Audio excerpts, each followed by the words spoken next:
Ladies and gentlemen, shout out to Jocko Go. Oh, that's some good ASMR there. A little bit of slurpage. So we're just going to chat today. Yeah. What's going on in the... oh, yeah, you saw some cool cars. Yeah. So... yeah, where were you? I wasn't even there. So it was one of my buddies. He's up in Utah, and as long as I've known him, he's been a car fanatic. He's been hunting this shit out. Like, and he gets in everywhere. He's so involved in the car community that he just knows where everything's happening, knows where to go, and he can make it happen.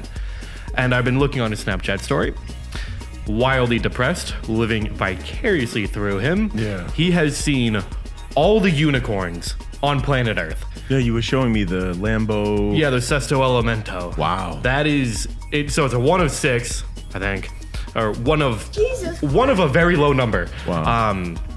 And they're not even road legal typically. I was talking to Jay about it, and I guess you have to like find a broken down Huracan, strip that, and then put some of the parts into the Sesto, and then you can drive it on the road. Wow. But they're insanely rare. It's crazy. And he's seen two. So I don't know if anyone has seen this on social media, and I'm not a fan of replica cars at all. I'm not. They're kind of cheese. You look at a replica car and you're like, it's not. I don't know. Like, I get it. Some of the older ones that are unobtainium for a lot of people. Official word, unobtainium. So, some of these cars are what, $30 million, right? The average person can't buy it, right? So the old school, old Ferraris. So there are companies out there that will literally bang out the steel body and try to recreate it, and they make it more of a tribute vehicle. And they'll put, like, let's say a Ferrari engine in it and try to make it exact to the level where someone can enjoy that type of driving experience. Cool. That's one category. But I don't know if anyone has seen, or you've seen on social media, these guys down in some Southeast Asian country where literally they use fiberglass. Yeah, and I'll send you a couple links. They use fiberglass. They got to be 3D scanning these cars because they made a Jesko Koenigsegg. Yeah.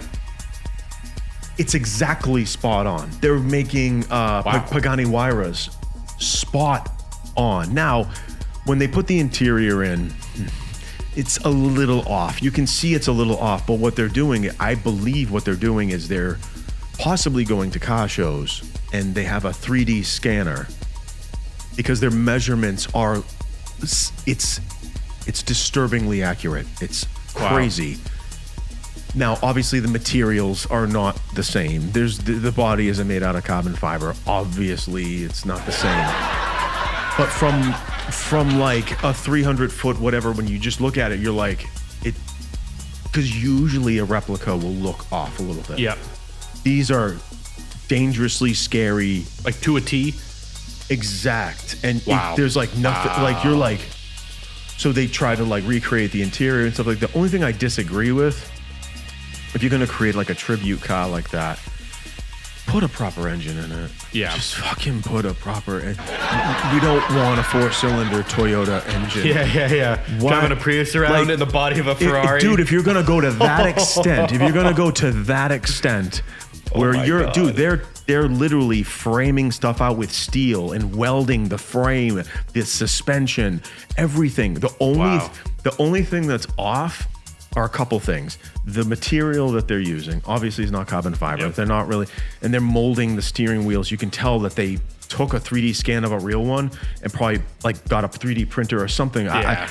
I don't know exactly how they're doing it, but they're putting all this work into welding the frame, doing this, doing that, but then they have the worst engine. And I'm saying the engine is the heart of the vehicle. Yeah. Get a BMW V12. Get a Mercedes V12. Put it in there. In the Pagani Huayra is a Mercedes V12 with turbo. Yeah. That's what it has in it. So like, I feel like, those guys, I don't know how they're doing it so perfectly, but I want to say this for the second most impressive replica I've ever seen for some of those vehicles. So are they selling these? Like, can you buy one? I read the comments. People are buying these. Is that like a licensing issue? So what I don't know, but what I think people are doing is exactly what I said. They're getting the shell and the frame, and they're going to take it to the next level. Like the build a Ferrari. So the interior, it's not just Ferrari. There's a lot of Bugattis. Yeah. There's a lot of Bugattis. So like a Bugatti, you would have to have 2 8-cylinders to have a W16.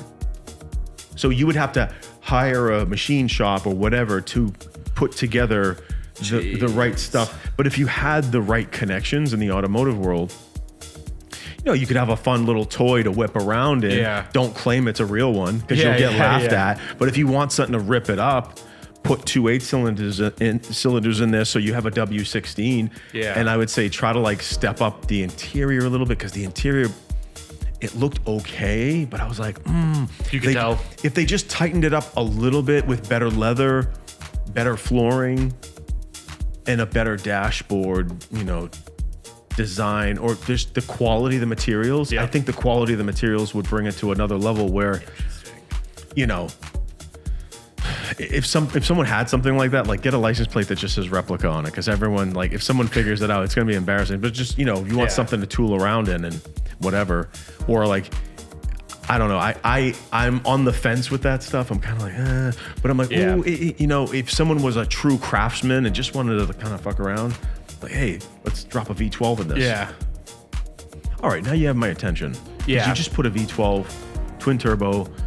Yeah, and then like surprisingly the suspension of the Wyra that they made looked pretty close to what.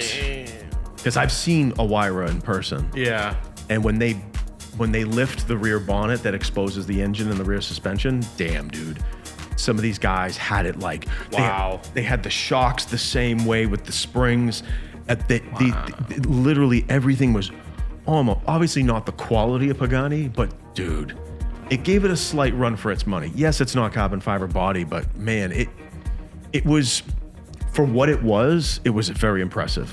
I was kind of blown away. So how do you think, like Christian von Koenigsegg feels about all this, and Pagani? Well, like looking at it. Well, if I was the exotic car brand owner, I would understand that the brand and the car's fame is the reason why this is happening. So you're creating something that a lot of people love, right? But not everyone can afford it. Yeah. So you have people who are go-getters and doers, right? They're going to figure out a way. And if I was Koenigsegg and I was the owner, I would take that as imitation as sincerest form of flattery.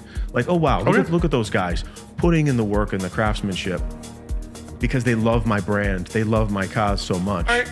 Because dude, these guys, like, literally they're building the cars in sandals. Yeah. It's a very poor country, and these young dudes are probably like, man, I want a Koenigsegg, and they're like, you know what, guys, you got a welding, you have a welding education, you have a fabrication education, you have a design education. They put their minds together to do this. So, someone had the 3D scanner. I don't know, and I do think for them to get those exact measurements, it looks so close that they had to have had that laser thing that, there's no way, it's so spot on. Because usually what happens is these people will do molds of molds of molds, and it looks weird. Yeah. Like there's a conversion kit out there where you can take a Ferrari 430 and convert it to an Enzo. And it looks weird. It looks incredibly short. Yes. Yeah, that feels almost wrong. If you look kind of like dirty. If you look it up, F430 converted into Ferrari Enzo. There's pictures all over the internet about this. And it, like, you look at it. Now, yes, the Enzo shares pots with the 430. But the Enzo is a $3 to $4 million car. That's a right? 430, way less. So what some, I don't know, one person did is converted it, and they got all the pieces. But when you look at the interior, you're like, oh, that's a 430. Yeah. Yeah, because they didn't change the interior. So So it's just body kit. You have kind of that thing. gray area where it's like, okay, I did it on. There's another one where people will take. I forgot what model it is. There is a model out there, Cameron, you can check, but there's a model that shares the same chassis as the F40. There is a Ferrari. There's a Ferrari from back when that shares the same chassis as the 430. So sometimes people will pick up a body for an F40, have a body shop, put it all together on top of that. And they call those like tribute vehicles. Interesting. Yeah, you can't register it as an F40. It's not an F40. It's just meant for your own personal pleasure because you like the body design. Yeah. Some people do that. Again, it's a gray area for me where it leans into cheesiness, but then you're like, you know, if you're a true gearhead and you really want that and you're just not in a position to have it, like there's a guy in town, he has a Diablo Lambo. Really? I saw him from a distance and I was excited because I love cars, and I was trying to catch up to him and he was dodging me. Like he was avoiding me. Weird. He pulled into Barnes & Noble. I pulled into Barnes & Noble. He turned and then he took off. Then I kind of followed him a little bit and I go, all right, this is getting weird. Yeah. I don't want him to think, obviously I like his car. Yeah. But when I got close enough, I go, that thing looks kind of weird. Yeah, like that's none. So check it out. I was at Market Basket, the grocery store for people that might not know. Shout out to RDT.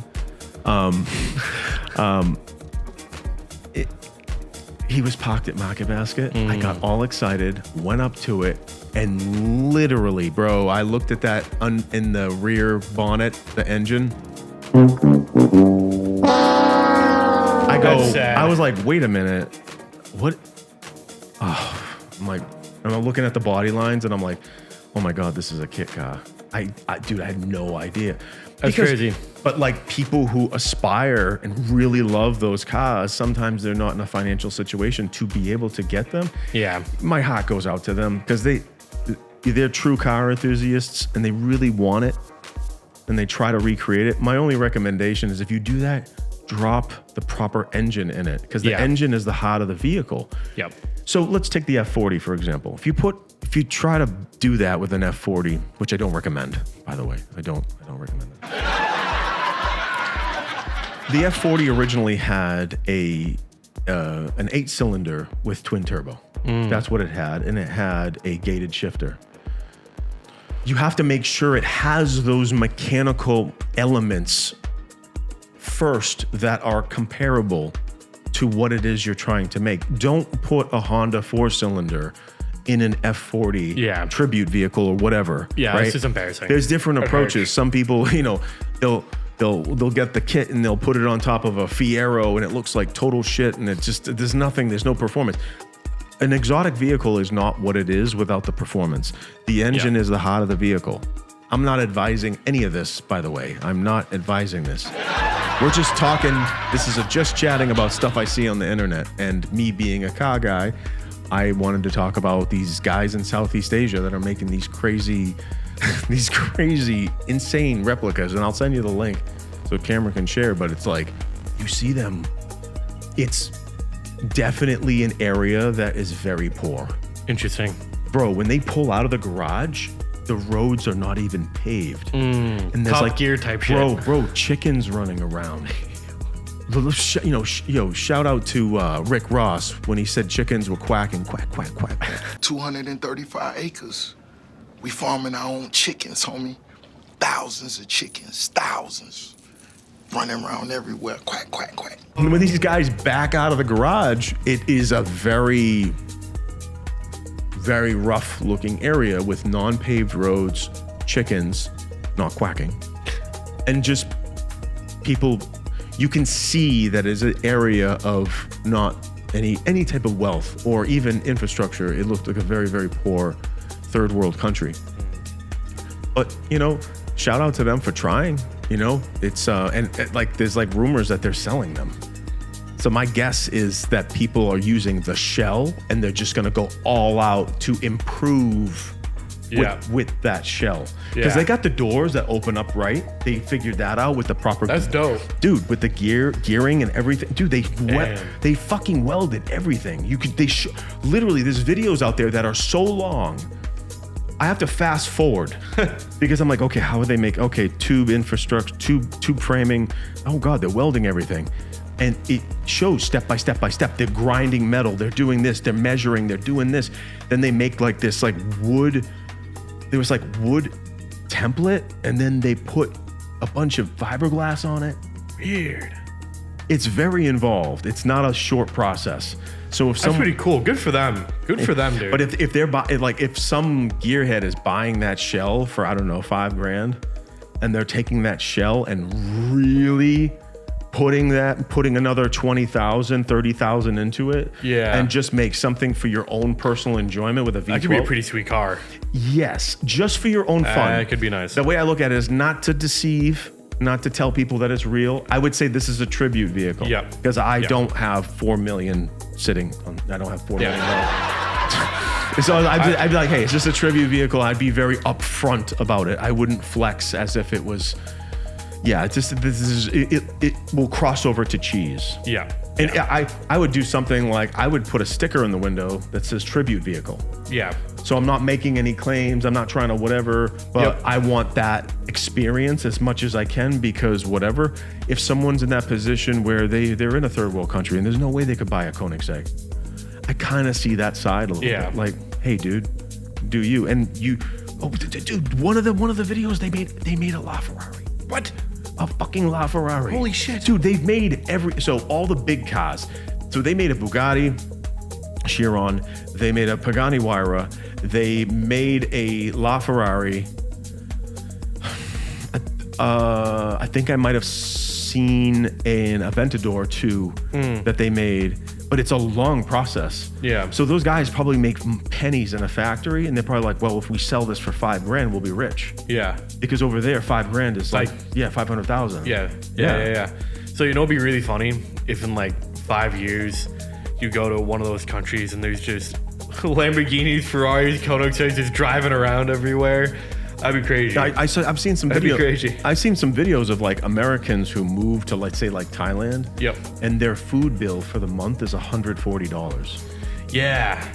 And they'll like literally go out to a restaurant and they'll get a whole meal for like $1. They'll get a whole meal with a drink for like $1.25 or something like that. It's insanely cheap. Yeah. To live out there. You can buy like a luxury modern property, 3-bedroom right on the beach for like $200K. Isn't that insane? I wish. That is insane. And those are beautiful countries too. They're beautiful countries. Like you could get a nice place.